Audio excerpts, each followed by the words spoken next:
Named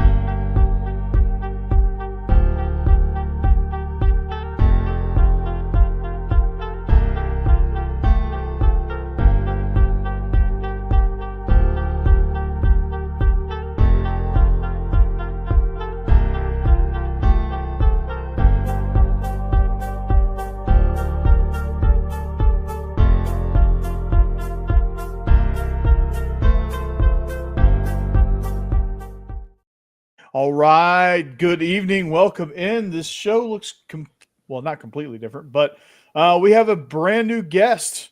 It's SEC After Dark. It is Thursday, the second episode on our new night. Hammer just well. Don't hurt him. Hammer, don't hurt him. Hammer looked like he was doing an interview segment for Unsolved Mysteries, and he disappeared. Well, maybe there's something to that.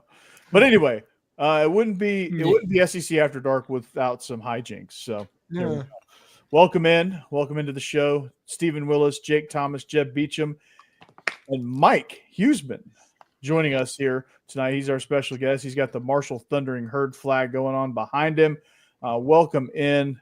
And Mike Farrell Sports, transfer portal czar, all of the coaching information, and we're going to talk about coaches tonight. We're going to talk about coaches, top 25 coaches. Who do we think is good? Who do we think is a fraud? And why Kirby Smart is the number one coach in America. But first of all, we are presented by betonline.ag, your number one source for all your sports wagering needs. If you want to bet it, betonline.ag has it. This weekend, the Super Bowl, you can bet all kind of props. So we'll talk about that a little bit as well. Any and every props from, anytime touchdowns to what color the Gatorade bath is going to be on Andy Reid. So, you already know who's going to win? Yeah. Isn't that obvious? It's pretty obvious, yes. Pretty obvious, right? You got Taylor Swift going for a three-peat. You got the referees in your back pocket. Yeah, it's all pretty obvious. So Hammer got some light, so he no longer looks like he's doing an interview with Unsolved Mysteries. Yeah. Something I had to go back on my phone. Something, I don't know, my laptop. As soon as I get in the studio, it just buffers. Is the ski lodge you're living in over there haunted? Maybe, yeah. Or they got into the laptop because right at my alley. It seems to work on the phone, but not the laptop. So I don't know. I got to do some soul searching. So anyway, Mike, how's it going, man? Welcome. Glad to be here. I obviously have worked with Steven a few times and been a guest for him. Corey, I think you and I have communicated some in the past. I can't quite put it where, but yeah, glad to meet the rest of you guys. And it's fun to be here. I enjoyed watching your show last week and then in the past as well. Absolutely. Glad to have you on, man. I follow you on Twitter. That's why I interact with you. Yeah. Yeah. I'm sure we've interacted through Mike at some point. So yeah, for sure. And Hammer is with Biscuits and SEC, Mike. That's why he's here and what he brings to the table when he's not like being interviewed for Unsolved Mysteries. Yeah, right. So we've joined forces with Biscuits and SEC. They were our first acquisition on this network that is pro bono so far. Yes, it is pro bono. It's for giggles. If you're a good salesman, we could use your powers to make this not a pro bono channel. But I am in academia, so the opposite of sales. There you go. You're just like me. I couldn't sell ice to an Eskimo. Yeah. Is that the right thing? And me personally, I just wandered in and they haven't made me leave yet. So I keep coming. It's fun. Well, he has to stay on the show until he starts his show, which if you look at his background, it's going to be all about like 80s movies and all that, but he hasn't done it yet. Is that a Pee Wee Herman doll? Yes. Nice. His wife found that. That's while we were out shopping around. And a gremlin. Yeah. It's a critter. Don't give it water. It's after dark. Yeah. There you go. Yeah, I think Summer Rental or something like that needs to be his first movie. Whenever he does it, whenever he launches like Movies After Dark or something like that. I love that movie. Yeah. Movies for guys who like movies. Oh, no, that's already taken. Wait, that's so. Hey, Jake. So much movie stuff. How about the NBA trade deadline? Ooh, it's been crazy. You're Hornets, dude. Yeah, we have 50 wing players on the roster and no true center. I absolutely freaking love it. More rigged, the WWE or the NBA? Yes. Yes. That's hard to. The NBA should How just do the Lakers keep pulling off? It just doesn't make sense. because Nah, it's they're the trying to be- WWE at this point. Like Yeah. that's what the NBA is. Like they predetermine the champion. We just don't know it yet. Like we all just think the NBA is not rigged, and it really kind of is. They're trying to get LeBron one more before he retires. I'm going to say Rick, Knicks because not done it. my Timberwolves haven't won a title in their 30-plus year existence. Hey, you got Ant-Man though. You got Yeah. my guy Ant-Man. I Yeah. love Ant-Man. Lost Towns, though, I was upset about that. Yeah. And Jeb, we got Dalton Connect from Yeah. one of those trades, so I'm excited about that at least. The Well, I Hawks. think at least he'll get some playing time. He's in He will. Charlotte. Connect. Yes. Yep. Yeah, just now. Yeah, like What number is he wearing? Has he corrected the thing that has been the problem that I've had with Dalton Connect? Him not wearing the number 4 is a crime against humanity. Agree. Connect that. Yeah, I don't know what he's wearing, what he's going to wear. Well, yeah, he just got traded like today. Yeah. So Yeah. Yeah, so He hasn't. Why did he go through Tennessee and not have number 4? Connect 4. It would have been the NIL deal would write itself. yeah. yeah, no doubt. Mhm. And then my Hawks unloaded a ton of people today. Can you imagine him trying to sell the children's, like, it's not even a board game. I don't even know. Like, what would his pitch be? Connect 4. Yeah. Go Like, for it. He just used the slogan, go for it. Yeah. Connect for it. They had the life size ones too. Yeah. Hey, there he went. He just Yeah, there goes Corey and just taking off at that plane. I call myself the airport. I can't hear you. Better? Nope. Am I back? Yeah, You are now. There you are. I am now. Okay. All right. I'm not going to touch the microphone. It's going to be where it's at. Mike looks so confused right now. He's like, "What the hell is going on here?" This is the It's like, what did I shenanigans get into? I'm slowly acclimating to the process That here. door's Yeah. going to slowly open, and he's going to slowly disappear. He's Oh, like, "What the actually, hell this door is a closet because my office was spliced up from previous room. Oh. So that's not going anywhere. That's a closet. Yeah. Well, he might hide in there after a few minutes with us. Yeah. So Mike, top 25 coaches. Let's dive right into it. Okay. Yep. The list, the top of the list is pretty obvious, right? You got Kirby Smart, and then the rest, right? So Yeah. okay, I know Ryan Day won a national championship. Okay, I get that. Talk me off the ledge here. I still don't buy Ryan Day at number 2, Mike. What, I wouldn't have him too personally, but he's done nothing to be lower on that list either, if you put it that way. He has won a lot of games. He inherited a great situation, but we're really nitpicking and holding him to a different standard if you're lowering him. I'll give him that. Personally, I'd have Sark too. That's just me, but Day's awesome. I would have Whittingham way higher on this list. Dude, Matt Campbell being at number 25 is a crime. That dude does way more with the least I've ever seen in my life. Like what he's done at Iowa State is nothing short of impressive. Leipold should be up higher too. Yeah. Yeah. Leipold, I think Bielema should be up there. I'm not sure Belichick should be on this list. I know why he's on this list, but he hasn't coached in college yet. Yeah, I know. But if you're going to put him on the list, you can't. It's going to cause problems because he has 6 Super Bowl rings. Bill O'Brien should be on the list. Yeah, you can't put him under Sharon Moore as a college coach. I mean, so just leave. You should just leave Belichick off, like the other list that we have from Andy Staples. They just left him off. Wait till he gets a game under his belt. Yeah, at least one win. Wait till he starts coaching in college. Like, who's to say he's not even like they have some weird buyout clause. Like, who's to say he's going to be at UNC at the start of the season? Yeah. My gripe with this, like, I just said 2 guys, I think big omissions here. Bill O'Brien, Eli Drinkwitz probably should both be on the list. Yeah. Eli Drinkwitz for sure. I don't necessarily agree. I think Drink is better than Venables. I think Sataki's about where he should be. Matt Campbell should be way higher. Lincoln Riley is unbelievably overrated. I was going to say that too. I don't see why he's on this list that high. But I think that's the main Shiitake, reason. He struggled. I think Shiitake and Campbell should be above Sharon Moore. Lane Kiffin should be higher than Brian Kelly. I know he lost head to head this year, but I think Kiffin is overall a better coach. I'm not sold on Kalen DeBoer at number 9, although I do think he's a really good coach based on what he did at Washington. Now he's just got to prove it this year. Dion's way too high. Dion's way too high. I think Cristobal's way too high. Dillingham is – I like where Dillingham is.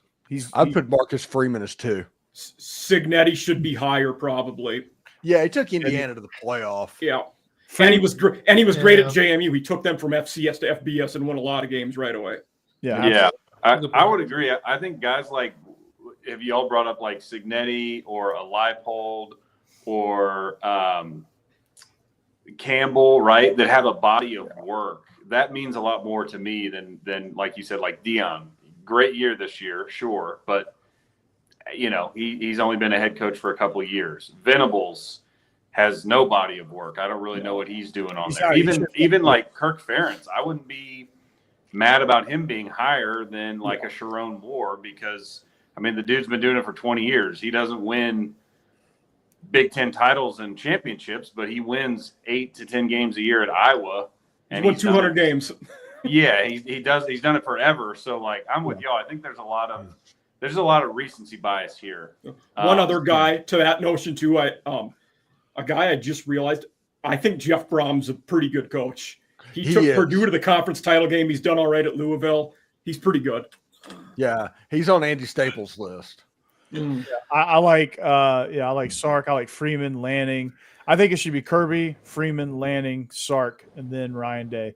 I think Dabo is really good on that list. I like, say what you want to say about Dabo. He's done it for a lot of years. So I'd have the same 5 as you, but slightly different order. If we're going top 5, I'd go Kirby, Sark, Lanning, Freeman, Day. Now, Mike, I love this name that made this list, Chris Kleiman. I think he's with his body of work at North Dakota State and now Kansas State is awesome. Yeah. And know that Washington State, I do not know his name, it's slipped his mind, but the head coach from South Dakota State has gone Jimmy out to Rogers. Washington State. Yeah, Jimmy Rogers. So this year is going to be a transition year because they're going to go from basically kind of an air raid run and shoot running that they did with John Mateer this year. But once they get going, it's going to be a similar situation to Kleiman. Washington State's going to be hell. Yeah. Absolutely. What exactly goes into being the top 25 coach, though? Some of that may be some of the question. Like Matt Campbell wins just constantly. Like, does more with less, like you said. But how much do they dock him for not getting better players? I mean, if he's winning that much. I mean, have you ever tried to recruit to Ames, Iowa? No, look, I understand why it's hard.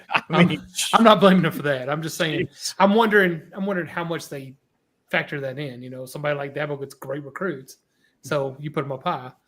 Although Dabo wins a lot too. I don't want to complain about him either. What do you do with those? And Sharon Moore is getting a ton of mileage off of beating Ohio State this year. Yeah, yes. Yeah, I don't think he's better than Lincoln. Not yet, at least. I don't think he's better than Lincoln Riley, Chris Kleiman, Kenny Dillingham. I don't think Lincoln Riley's better than. But Lincoln Riley recruits better. Chris I wouldn't have more in the top 25 right now, personally. No. Yeah. Dillingham should be a lot higher on this list, I think. Chris Kleiman, too, I think. I think Dion's about in the right spot. Cristobal's about in the right spot. Yeah. Where's Mike Norvell? Hey, 2 and 10 didn't make the list. He would have been like 4th last year. I'm gonna be a slight homer on this one. You could make a case for Beamer as that 20 to 25 range. He took over an awful situation and has went to a bowl game every year but one. Yeah. Yeah. He's overachieved, I think, the win total every year except the one, right? Yes, like the Vegas that is win accurate. total. Yep. Yeah. Did Hammer's lights go out? Yeah. Pay the bill, Hammer. My lights are out. Yeah, We can't see you. Yeah, we can't see it all. Yeah, we can't see All you. right, hold on here. We just thought you were like We thought you went away for a second. Hammer in the black box, little black box.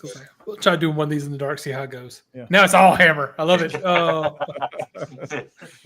There we go. better. So the this guy wouldn't be on the list, but had they done this list last year, for about a decade in a row, Mike Gundy probably makes the list because they were pretty good up until last year, and they were awful. Yeah. What about been around a 20 long some time. years? Yeah. Yeah, last year they got Alan Bowman. Mm-hmm. what about Mike Elko? Elko, he's For a what he good did at coach. Duke, really, Yeah. more so than Andy. Yeah. I'll put it like this: if Drink to is say, 25, if Drink is 25, Elko's not yet on it. Yeah. I think if he was on there, he'd be at the tail end, and I don't think he's like a terrible omission. I get why you wouldn't put him on there. I Small body like of the work, hire a and lot. I'm this a year big was very fan, but I have mixed. no problem with him not being here yet. I think that's a good one, Hammer. Yet. That is yet. I'm trying to think of some other guys that you could say do way more than with less. But I think this list is pretty much nailed it. Like who would be the first 5 out? I will say one we haven't delved into the G5 yet. John Summerall's a really good coach. Yes, he's a He's really next good in line in coach. Kentucky, I think. Yeah, agree. Absolutely. Yeah. When Kurt Ferentz retires after this year and Mark Stoops goes to Iowa, then you're going to have John Summerall at Kentucky. Yeah. What about your boy PJ Fleck? Where does he stand? Close to this list. He's probably in that 25 to 35 range. Yeah, very consistent, wins lots of games, annoys almost everybody while doing it. And rows the boat. Yep. Yeah. What about I don't think he should be on there, but he gets a lot of hype. Matt Rule. Yeah.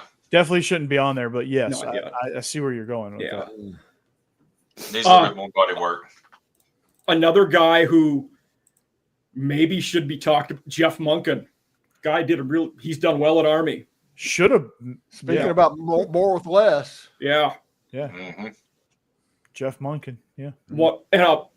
I will say my favorite hire of the offseason so far has been Tim Albin. Charlotte getting him from Ohio. Heck of a hire. He's another one of those guys, him and Jason Candle, both in that 30-ish range, probably. Yeah, I like Jason Candle a lot. I saw his name for like some of these, lower level Big Ten jobs that he was interviewing for. Yeah, I can't believe that nobody's taking a chance on him at this point because he's done it like 2 or 3 different ways, like over a period of time at Toledo. He basically took what Matt Campbell did at Toledo and just like, hey, we're just going to keep going. Yeah. Now, I know he's not coaching anymore, but he was a couple years ago. If we had this list, a few years ago. But Jerry Kill, what would y'all have him at? Would he be a top 25 coach if he was still coaching? Yes. Yeah. That dude is outside of health problems. He would probably be at one of these major. He'd probably be at like a Penn State or his seizures at Minnesota. Yeah, is the reason. I mean, his seizures are the reason why he's at Vandy as the special advisor to the head coach. He goes to his first year at Vandy, and they make a bowl game and beat Alabama. Yeah, I mean, just go figure. I mean, secretly, he's kind of running the team. Yeah, I mean, he is the team. He's running the team. Like he's amazing. And Clark Lee was secure enough to hire him, like secure enough in his beliefs that he could coach that he's going to hire Jerry Kill. That takes a lot of balls to hire a guy like Jerry Kill, knowing who he is and the reputation he has. And remember, Hugh Freeze, it's not too late to get Father's Day gifts. Right. I mean, Diego Pavia has beaten Hugh Freeze. Like he beat him as the quarterback of New Mexico State when he was at Liberty. He beat him when the quarterback at New Mexico State when he was at Auburn. He beat him as a quarterback at Vandy while he was at Auburn. I mean, it's just like almost like they're picking teams at recess. It's like this team just beats this team. Yeah, it's ridiculous. Like I love it. The Vandy State Aggiedors. I love it. They're talking. There's some hype. My upcoming show is going to be about this running back they got in the portal last year, but he couldn't play there were some circumstances. I think some academic, some health.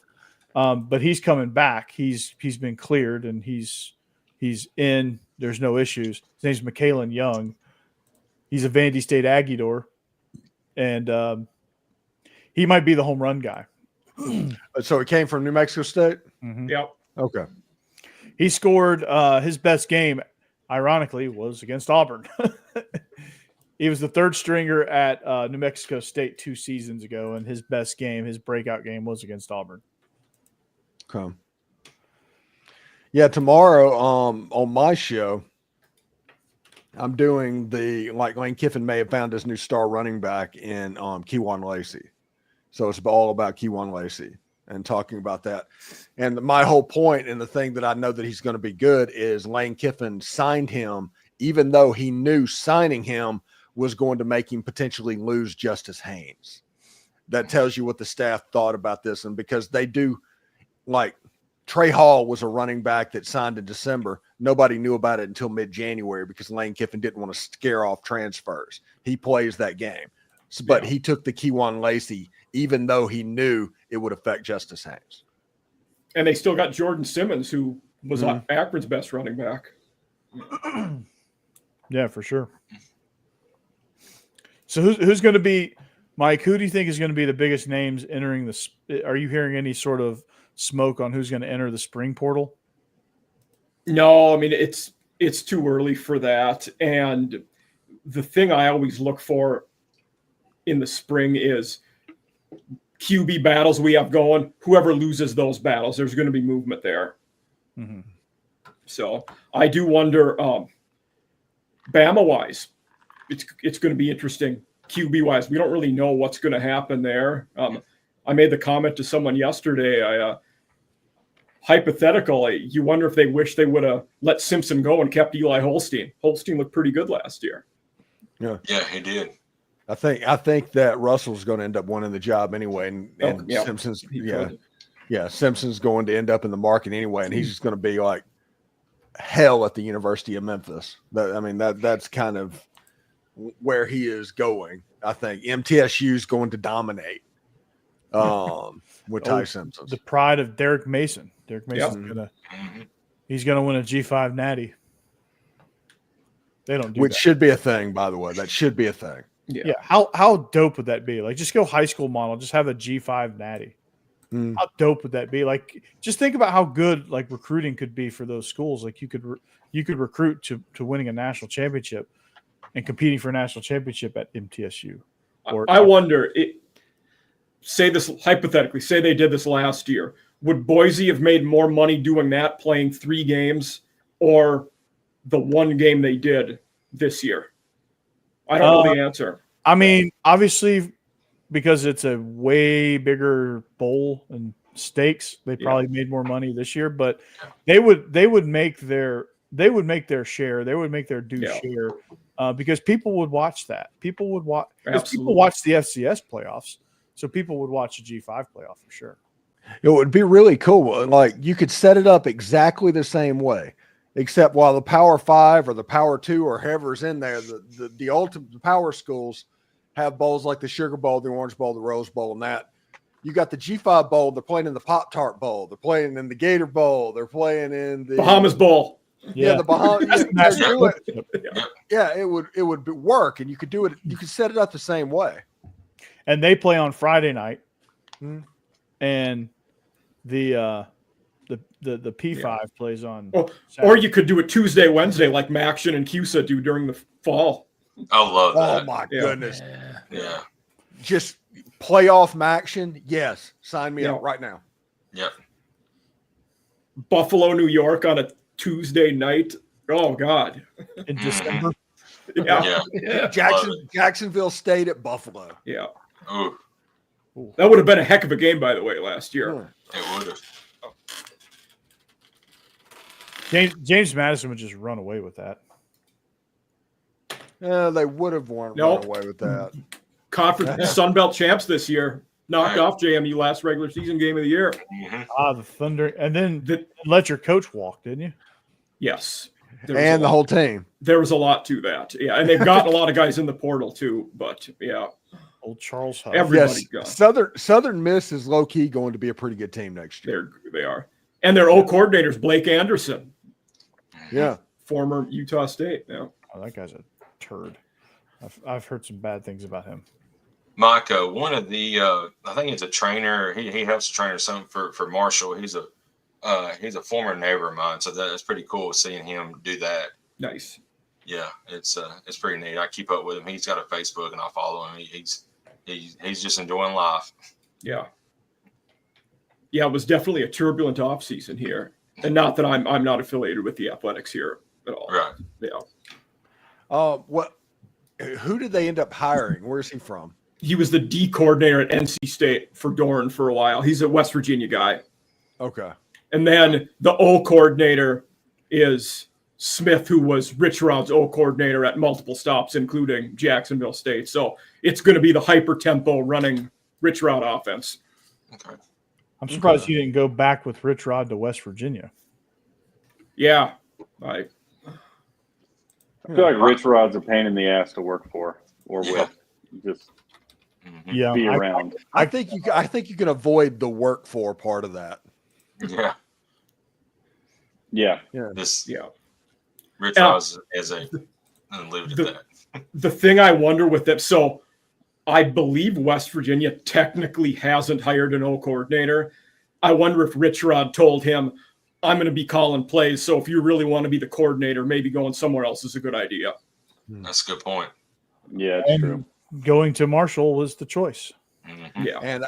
And I still say if Jalen Milroe would have decided to take some NIL money and go to West Virginia, he'd have won the Heisman next year. Would have been a very good fit. Yeah. That would have been fun. Very, very good fit. You think Rich Rod's going to do pretty good at West Virginia again? I think so. He knows how to recruit, right, Mike? Yeah. But the problem is you usually can't dial it back.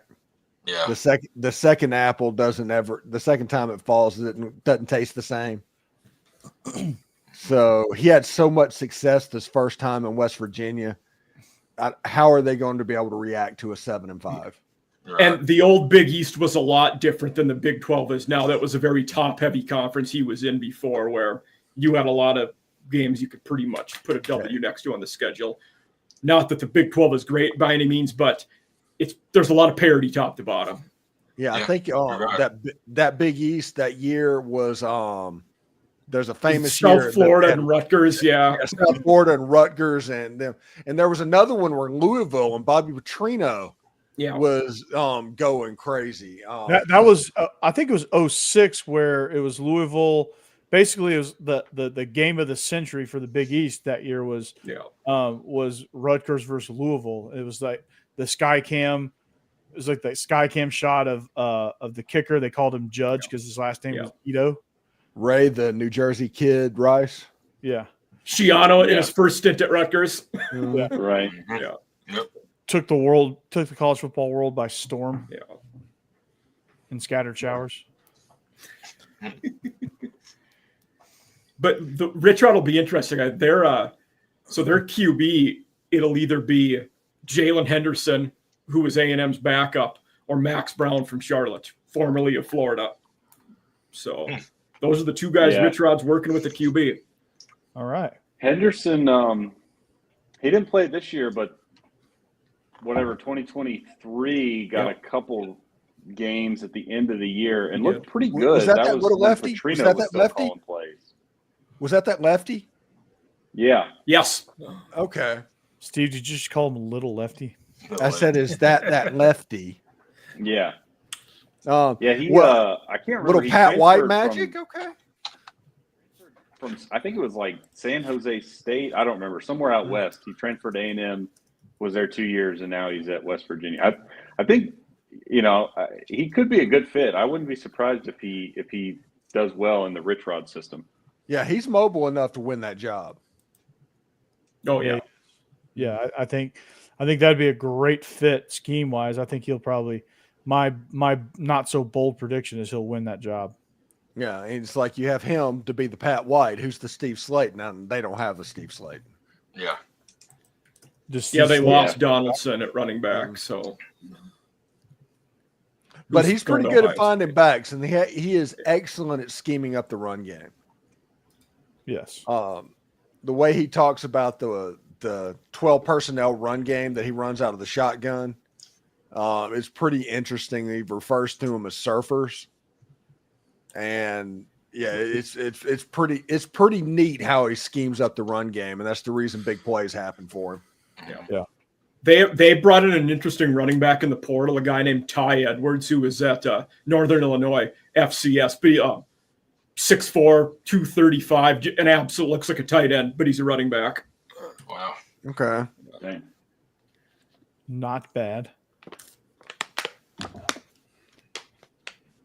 So, there's nobody in here that's a Kentucky fan, so I can't make fun of them. Well, you can always make Sure can. Yeah. We're today on our Locked On show was our SEC squad show, and it was like playing an episode that we recorded right after Alabama or right after Arkansas beat Kentucky, and John Neighbors, the host of Locked On Razorbacks, referred to it as "Cope with Pope." Yes. Cope with Pope. That's great. I'll just say, Calipari is the least sympathetic figure ever. I found it kind of gratifying that he could go back there his first time and beat Kentucky. I was happy for the guy. It kind of shows you how crazy they've acted over this and how much they had lost the plot a little bit to make Calipari a sympathetic figure when he is basically the image of the shoe industry in college basketball. Yeah. Yeah, he took the one and done and just drove it into the ground. Yeah. But to that point, too, for those guys that did go one and done, he probably did right by them because they're making a heck of a lot of money now. That is also true, though. Yeah. And you got Anthony Davis, hell of a trade for the Mavericks. Anthony Davis is in street clothes right now. That was I such a heard they were weird calling trade. him The Anthony NBA is so Davis to fixed. Davis. Yeah. NBA is so fixed. Yeah. Saying Luka did Yeah, I originally can't trade watch him. NBA. Yeah, Luka got traded because they said he didn't play defense. Their rating, seriously, their ratings right it's now are dumb. awful. Yeah. Yeah. They had to engineer all these superstar trades to get people interested again. Yeah. They need the Lakers and the Celtics to become a thing. Yeah. The Celtics are holding serve now. It's the Lakers' turn. They need Larry and Magic to come save them, and I think they've got it now with Luka, LeBron, and then who the hell's the guy? And the Warriors just got Jimmy Butler. Yeah. Oh, The Butler did it. It's no coincidence that TikTok is suddenly starting getting hit with a bunch of just like clips from that Magic Johnson show that was so good, but just him and Larry Bird going at each other. Yeah. Because they're definitely trying to recreate that. Yeah, Larry. Because Larry, honestly, that's what saved the NBA the first time. What brought it onto the scene, was Magic and Larry. Heading into Michael Jordan, and Jordan took it to the stratosphere, and then the NBA, for whatever reason, right now, it's just it's a bad product to watch. Well, honestly. it's the Steph. I mean, I love Steph Curry. I think he's a great player, but he has ruined basketball because he's so good at shooting threes that's all anybody ever wants to do. Well, I as much as I would like to blame Steph Curry, I think I was in Austin for a trip. This was probably 10 years ago. And they were doing a story on the D-League team for the Houston Rockets. And they were the first team that completely do the layups and threes. The whole analytics thing that you see everybody doing now. They were testing it at the D-League level at that point. And they were talking about how revolutionary it was going to be. So I don't know if Steph can take all the blame. No, I mean, I don't think he can take any of the blame. I think just people seeing that and just, not, because exciting basketball is driving, dunking, fouling, physical game. I think the game has gotten soft too. Like you can't foul anybody anymore. Yeah, they'd put people in jail for the Jordan rules or hack-a-shack these days. Oh God, yeah, like what the Pacers and Knicks used to do to each other. It's ridiculous. Like they would Palace. Yeah, the Malice at the Palace. Malice at the Palace. Yep. They would. Another thing that was a big deal at the time that, I think kind of gets lost on, I think you guys will agree, when the NBA guy, the dream team, when NBA guys could first go to the Olympics, that was a big deal. That was a huge deal. Yeah. I remember, I was in second grade, but I remember that being a huge deal. Yeah. I was a sophomore in high school or a junior in high school. I mean, I remember getting the commemorative cups at McDonald's. It was a really big deal. Yeah. Remember those? Uh-huh. The dream team. Yeah. That was, and then all like it just was insane. Like, and then it almost didn't work because the egos were too big. And it took somebody like Chuck Daly to bring it all together. Like the king of the bad boys. It took somebody like Michael Jordan to bring it all together. Well, I mean, let's be real about that. Well, let's be real about this. Chuck Daly organized all those scrimmages where he got them just working. My goodness, I genuinely wish I could have seen just the practices of those players. And I couldn't believe is the big controversy in that, if you remember, is that Christian Laettner was on that team instead of Shaquille O'Neal. Yeah. And that as the college player. Mm-hmm. Yeah, and that was good. Imagine if they had Shaq. Good. Yeah. God. They opened up the Olympics against Angola. And I think they won like 127-33 or something like that. And the Angola players were the autographs and stuff. And they should have. It was like, good gosh. I mean, when John Stockton's on the team and Chris Mullin's on the team and they're just afterthoughts, that tells you how good that group was. Yeah, I mean, good Lord, man. Like Jordan, Pippen. 116-48 was the score of that game. That sounds right. Wow. Yeah. Good Lord. It was a mauling. Yeah, it was an absolute mauling. And I think it was 96 was the Vince Carter poster that he dunked over the 7-footer. That was 2000. That was 2000. Okay. That was Sydney. Yeah. He because I remember, he had just left UNC. I was a sophomore in high school. Our band, my high school band, went to I wasn't in the band, obviously. I can't carry a tune, but our band played in the opening ceremonies down in Sydney. Oh, that's cool. Okay. Yeah. So I remember paying attention to those Olympics. That must have been a hell of a bake sale. Yeah, it was. Yeah. They had the best booster club. Yeah, booster club. Yeah. PTO. It's like, we need to send 100 people to Sydney, Australia. 100? Yeah. Shit, they sent 350. Yeah, it was like, good We God. had 350 kids in our band. It was insane. Was band NIL a thing back then? Must have been. At our school it was. Holy cow. I mean, it was unreal. And I think they sent those were just instruments. Like, I'm not talking about the flags. I'm not talking about the majorettes. I'm talking just the instruments. It should be hilarious to think about. Can you imagine how nervous the chaperones were on that trip? Oh my God. Yeah. You're in Australia with 350 teenagers. And the 10 most poisonous snakes on the planet. Yep. Yep. Because you know somebody's going to do something dumb. Oh, yeah. 16-year-old kids, yeah. You know somebody's going to do something completely stupid. And like 3/4 of those kids were like they've never sniffed trouble ever in their lives, but it's that 10% of kids that are like that's all they do is get in trouble, but they're good at music, so they play in the band. Yeah, and I guarantee you, at least 2 parents got a phone call at 3:00 in the morning because their kid just picked up the phone and dialed at 3:00 in the afternoon. And I guarantee somebody got sent home. I'm pretty sure somebody got sent home too. A couple people got sent home. Yeah. The parents had to pay the airfare back home. Like they, my goodness. Yeah. It's like, my God, it's like, okay, we're going to do a bake sale and a car wash. Maybe we can sell candy bars. What else is going on? Magazine subscriptions. No, we did. They did magazines. Yeah. We did Cokes, like the 20-ounce Cokes. You sold racks of those. Oh, okay. You remember the Minute Maid frozen lemonades? Yeah. Remember those? Those were. Oh yeah. Those were amazing. I sold those at the Olympics in '96. My family, like my whole family, we had 3 carts. We sold them on Capitol Avenue. Yeah, I was in 6th grade. I was slinging frozen lemonade at the Olympics. Slinging frozen lemonade. Yep, that's what I was doing.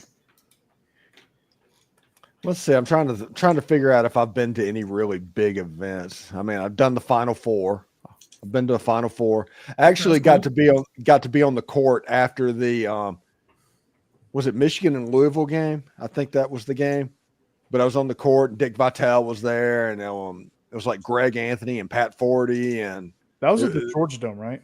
Yeah, that was pretty cool. That wasn't the one where the Louisville guy broke his leg, was it? Yeah, yes, that was that year. Oh, because he was there. Yeah.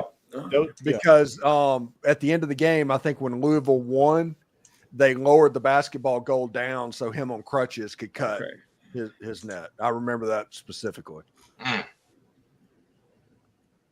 But that was really cool to be on the court for the Final Four. Yeah. And to kind of see what it looks like in the Georgia Dome and kind of take all in what it's an interesting perspective. And Dick Vitale was just like sitting in a chair, like kicked back at the end of the floor. Everything was over. He was just watching what was going on, basically like he was holding court.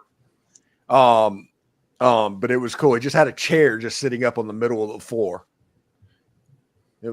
I'll never forget that as well.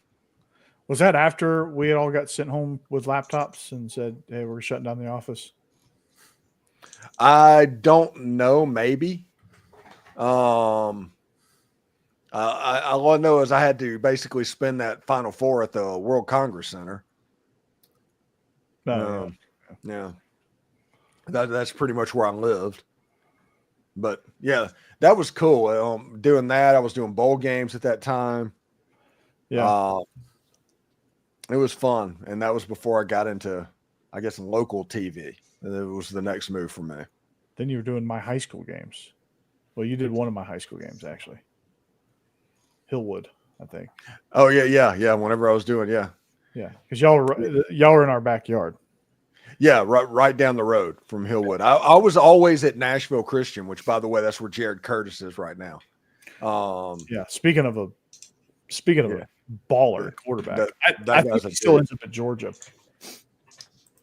But did you know Andy's making a push for him? No, I'm just well, they should be making a push for him. Oh, yeah, they should be. I don't know if they should be. They're not going to, although he'd be a terrible quarterback for that system. Well, they would adjust it for him. I think they have they would adjust. Their system is the benefit, though. If you adjust it, you lose the effectiveness. Yeah, that's true. They got the kid they signed this year, Jack Elliott. They're saying he's a Pavia clone. Oh, is that the game we're playing now? For 10 years after Ole Miss had Dexter McCluster, every running back they signed was the next Dexter. Yeah, that's where we're going. Dude, is Hammer involved with the mafia or something? Yes, there it is. Yeah, well, he's back. Mike comes on, and all of a sudden, Hammer's having all these issues. Can he hear us? It's like Robert Stack. Can you hear us, Hammer? He can't hear us. It's like a reporter on location in like the Middle East. Yes. We'll go back out to Hammer in just a second. It seems like Hammer's having some technical difficulties. Yeah.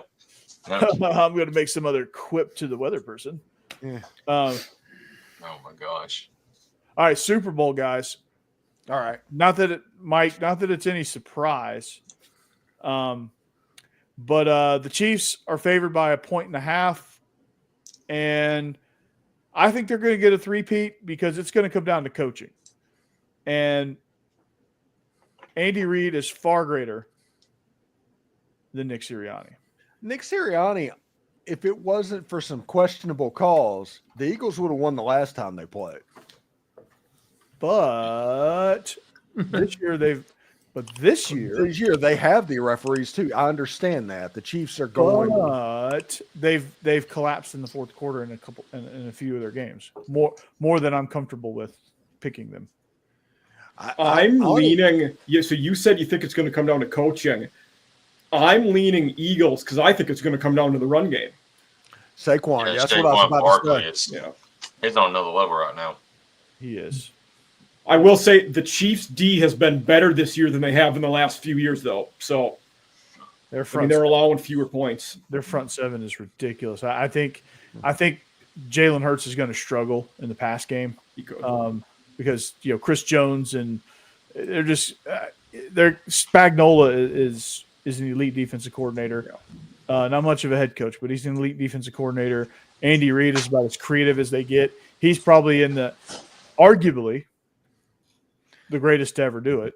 Arguably, if you look at his resume, I mean, you could make an argument for him. Although I think Belichick is obviously the guy, but you could make an argument for Andy Reid. Yeah, and only the Chiefs could make the Eagles the sympathetic team. 100%. Yes. Yeah, because the Eagles aren't likable. No. On their own. Yeah, they're not. But against the Chiefs, it's like, come on, Philadelphia. I lived in Philadelphia for 2 years. I hate the Eagles. Like with the fire of 1,000 suns, I hate the Eagles. I am all in Fly Eagles Fly Sunday night. Oh, I can't do it. Although they have the Georgia Bulldogs national championship defense, so that wouldn't suck if those guys won a ring. But yeah, rooting for the Chiefs makes me afterwards have to take a shower. I just feel dirty. I'm not rooting for the Chiefs. I just think they're going to win.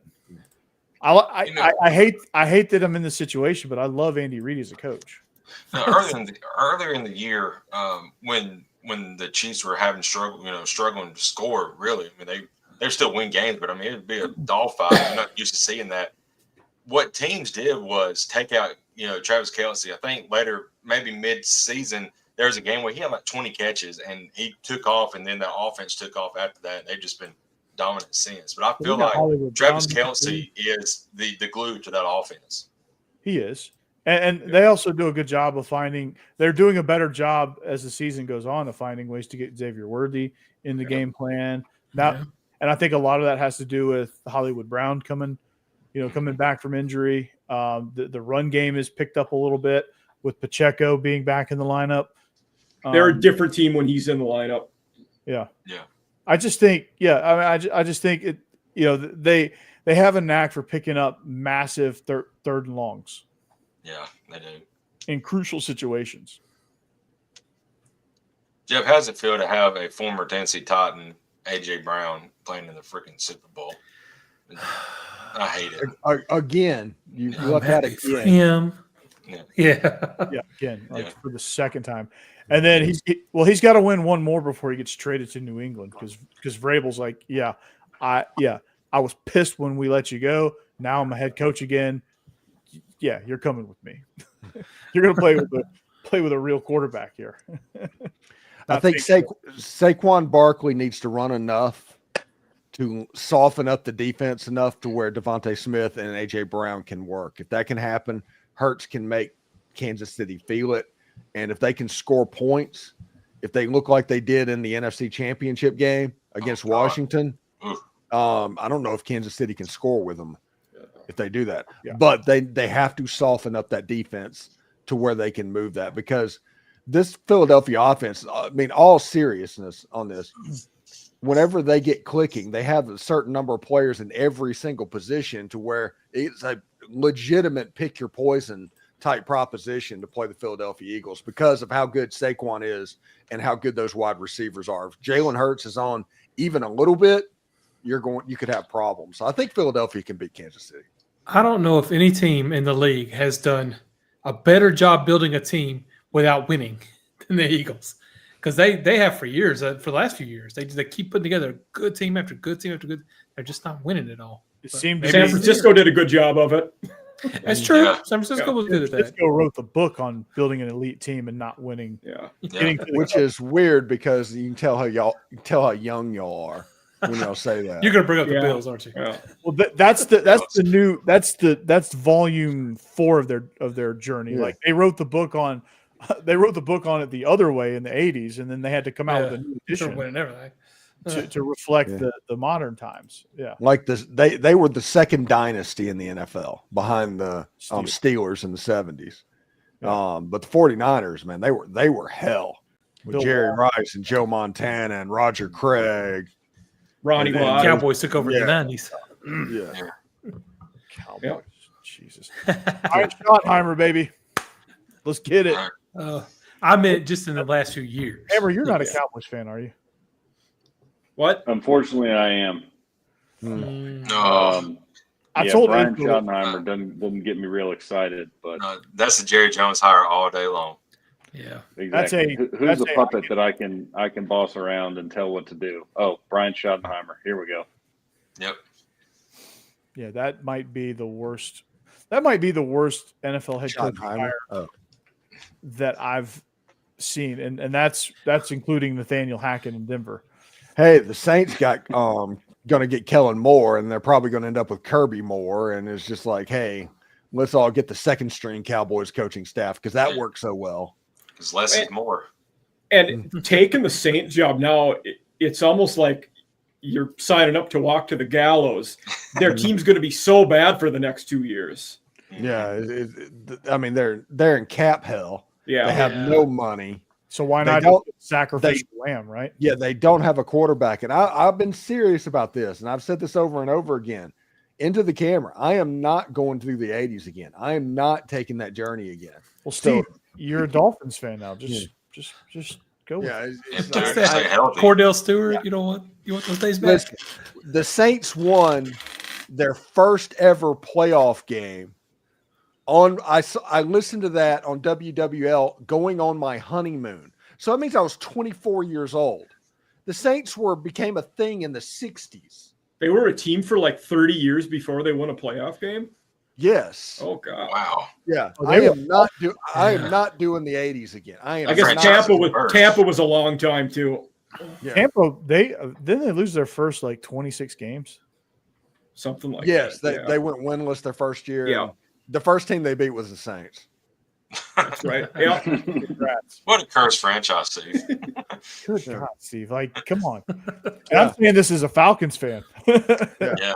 I'm a Vikings guy, so equally cursed. We're just as bad. Oh my gosh. Up until 2008, the Falcons had never had back-to-back winning seasons.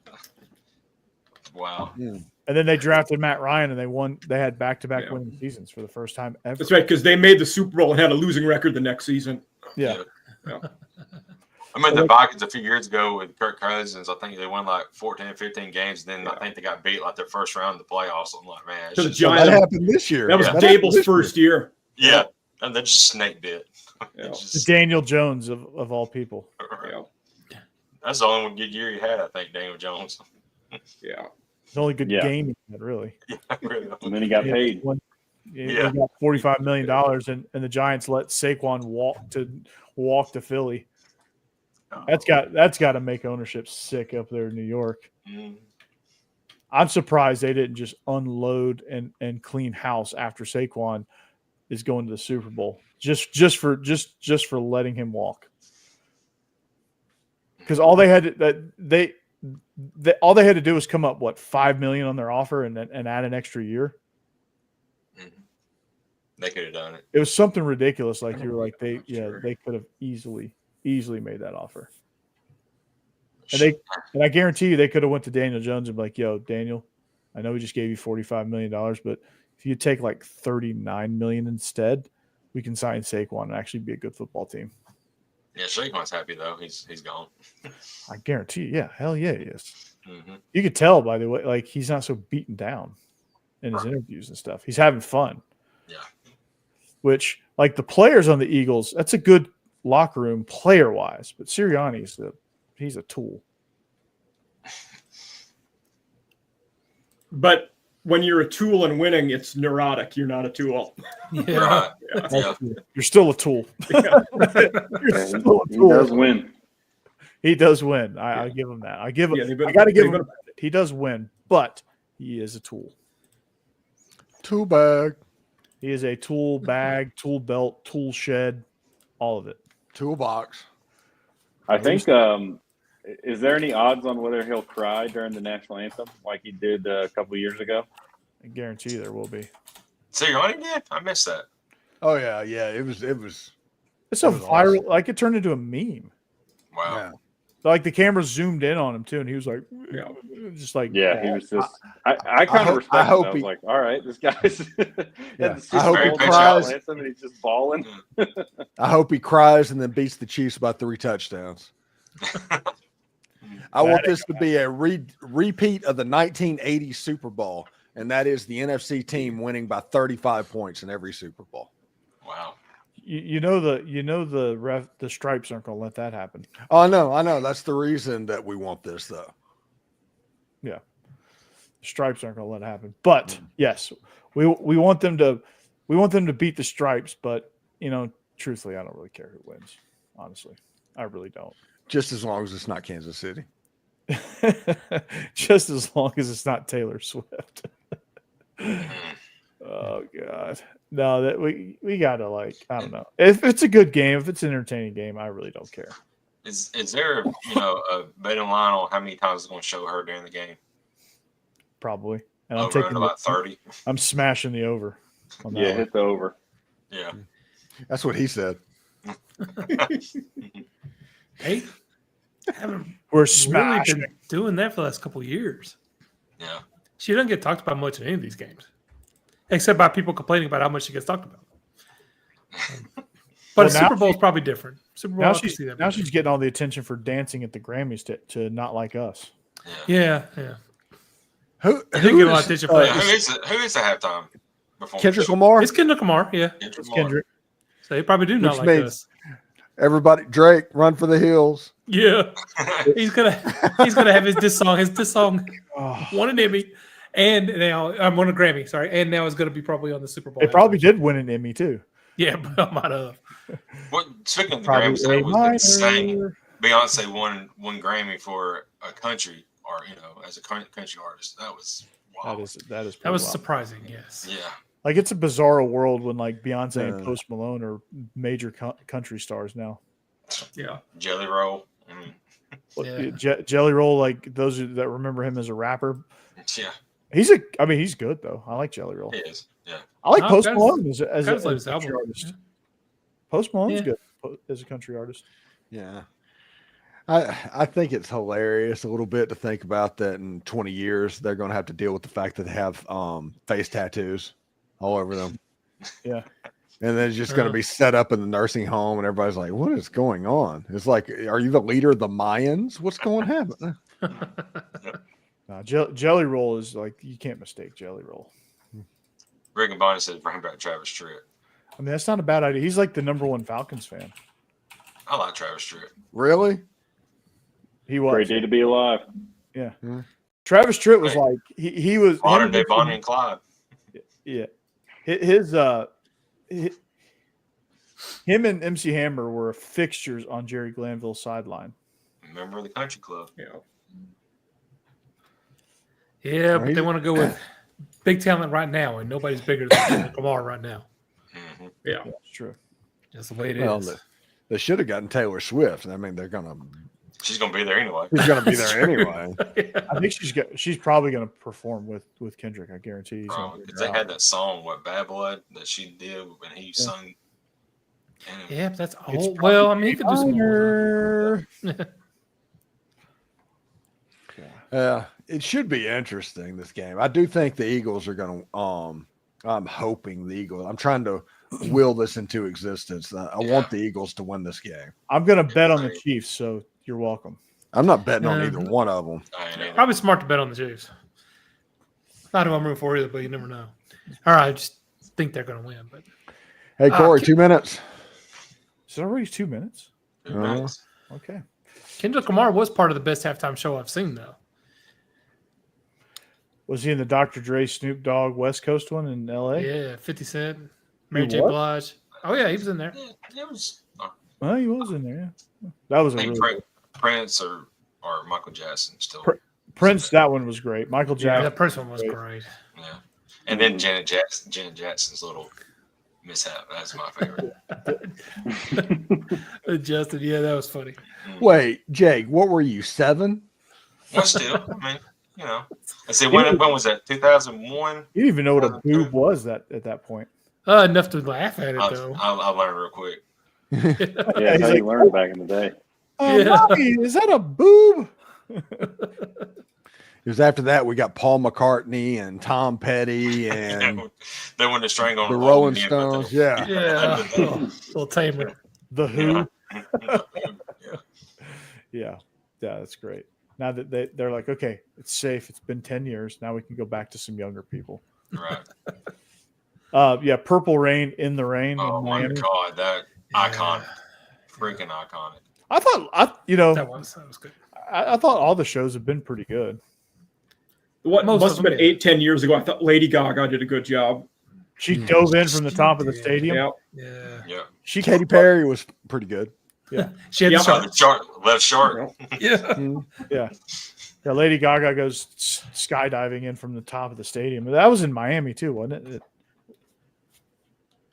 Wasn't that in Miami? Cool. It's like brand new Hard Rock Stadium. Might have been. And she was on the little ledge thing and she dove in. I don't know. Ever since Katy one of the Perry Hearts was- did that, and it went bad. Katy Perry was I Arizona. worried about that. Katy Perry was in Arizona. Okay. Yeah. I thought Coldplay was good too. Yeah, Coldplay was good. Surprisingly, yeah. Because I'm not a big fan of theirs, but it was a good show. I can't think of a bad one. I mean, Adam Levine was good. Not in my lifetime. I don't think there's been a bad one. I haven't. I mean, Steve, the Super Bowl one, that show was pretty bad though, right? Wasn't it? That was the one where they had there's some viral video of the halftime show of that one. It was like 5 cheerleaders in the middle of the field. And Like like a 15-member marching band on the field. It was not a good halftime show in the first Super Bowl. Rinky dink, yeah. The And Black Eyed Peas did it one year that was really bad. Yeah. I knew there was somebody. I was trying to remember who it was. It was the Black Eyed Peas. I remember that. Yeah. It was Last 2011. last year's wasn't very good. What was I don't last year? remember who did it last What year. was last year's? I don't Rihanna? know. Oh, yeah. I don't remember. Usher was last year.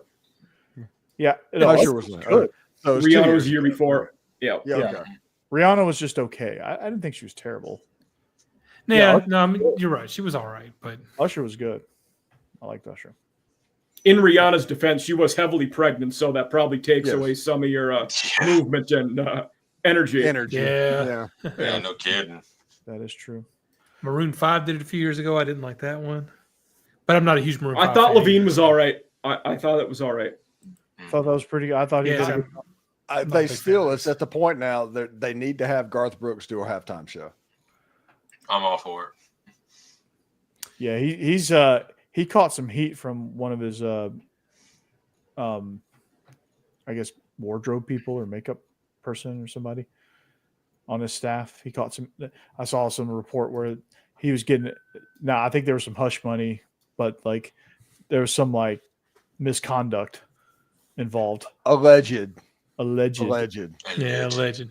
So Duke LaCrosse says hi. yeah, Oh, it was 3 or 4 years ago. The Weeknd did one. I didn't like that either. And I was surprised. Oh, by that. Yeah. that turned into a meme. Where he's walking through like that with the Mirrors, sparkles. yeah. That one. Yeah. Yeah, that was That's the a other good bad meme. one. It was a good meme. All right, 2 minutes, right? Yeah, 2 that's minutes. Not 5 minutes ago. blew way past that one. All right, well, we are SEC After Dark. Hopefully, Mike will be more of a fixture here, especially Love to be. Yeah. especially in people's absences when Jeb decides to go on these sabbaticals where he's Googling things. So Mike Huesmann, king of the transfer portal, Mike Farrell Sports. Where else can we find you, Mike? You can. Twitter's about the best place to find me if you want to see any of my content. I, write on a lot of coaching carousel stuff, and that's the best place to get me. All right. Jake Thomas, Tide Talk Live. Soon to be Bam After Dark, maybe. I don't know. We're still in the works with that. This channel is still very much under construction. And just imagine being under construction, you can't pay your construction crew, so it like pauses every once in a while. So like Vanderbilt. Yeah. So we have a swinging scoreboard right now. Yeah. Jeb Beecham, if he ever does a show, it'd be Hell on Wheels movies after 80s movies after dark. No, USA Up All Night. That's what it should be called. Oh wait, no, That's not bad. Yeah. That would probably work. I don't see how that couldn't work. Nobody's used that. We'll talk about Predator next week. Yeah. I killed Predator with my bare hands. Get to the chopper. Get to the chopper. It's not a tumor. Different movie. Stephen Willis, Locked on Ole Miss, king of the Ole Miss, the most watched Ole Miss podcast in podcast history. he is now king. He is now king of the hill there. So congrats on that. And his prize still is propane. Yep, he does. And propane accessories. Yeah. Nice catch, Jake. Yeah. His prize was a brand new job selling propane and a dope sweatshirt. Yeah. And I'm Corey Burton, host of Believe in Georgia Dogs and Locked on Vandy. I used to cover both ends of the spectrum of the SEC, but now I just cover the middle. I'm like Jimmy Eat World. So you're the gut. Yeah, I'm the gut. Jimmy Eat World, the middle. In case those keeping score at home. Jake, you probably don't know that song, but yeah, dude. It was way before your time. No, I know it. We join forces, Biscuits and SEC as well. We join forces to give you the greatest SEC show after dark. And until next week, we'll see you then. Pre-Valentine's, we'll warn you to go out and buy a gift for your wife or your spouse or your girlfriend or whatever your situation is. You need to buy a gift. We'll warn you for that. And make sure you got your reservations. Until then, we'll see you back here next week. Go Dogs. Anchor down. Hotty toddy. Congratulations, Lady Falls. Go Cox. Roll Tide. Boiler up. Hammer.